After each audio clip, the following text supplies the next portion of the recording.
श्री अधिकमास महात्म्य अध्याय पहिला. शुकदेवांचे आगमन. श्री अधिकमास महात्म्य या प्राकृत ओवीबद्ध पारायण पोथीची रचना करताना रचनाकार म्हणतात की प्रथम त्या बुद्धिदात्या श्री गणेशास वंदन असो. ती शब्दकलेची जी स्वामिनी, तिला मी नमस्कार करतो. त्या सिद्ध गुरुपदास नमन करून या लेखनासाठी कृपाशीर्वादाची मागणी करतो. त्यांची कृपादान भिक्षा जोळीच घालायची मी सद्गुरूंना विनंती करतो. मग वाचक श्रोता असा जो जिज्ञासू आर्त वर्ग समोर बसला आहे त्यास वंदन करून ही प्राकृत रचना स्वीकारा अशी विनंती करतो. पुढे ते सांगतात की या पोथी रचनेसाठी बृहन्नारदीय पुराणातील अधिकमास महात्म्याचा आधार घेतला आहे.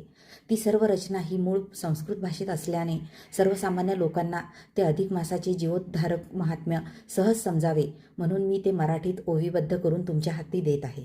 फार वर्षापूर्वी नैमिष्य नावाच्या अरण्यात अनेक ऋषीमुनी हे एका लोककल्याणकारी यज्ञाच्या निमित्ताने जमले होते. त्यांच्यात कुणी ऋषी, कुणी मुनी, कुणी योगी, कुणी ज्ञानी तर कुणी प्रतिभास्कर होते.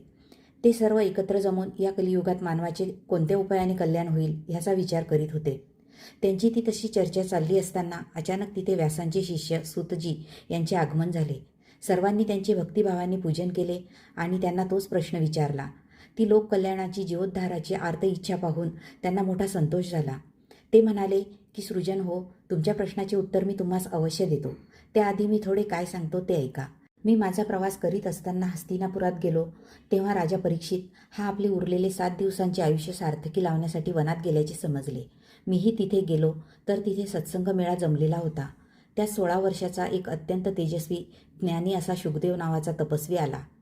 श्री शुकदेवाचे आगमन नावाचा बृहन्नारदीय पुराण संमत अशा अधिकमास महात्म्याचा पहिला अध्याय इथे पूर्ण होतो. जय श्रीकृष्ण.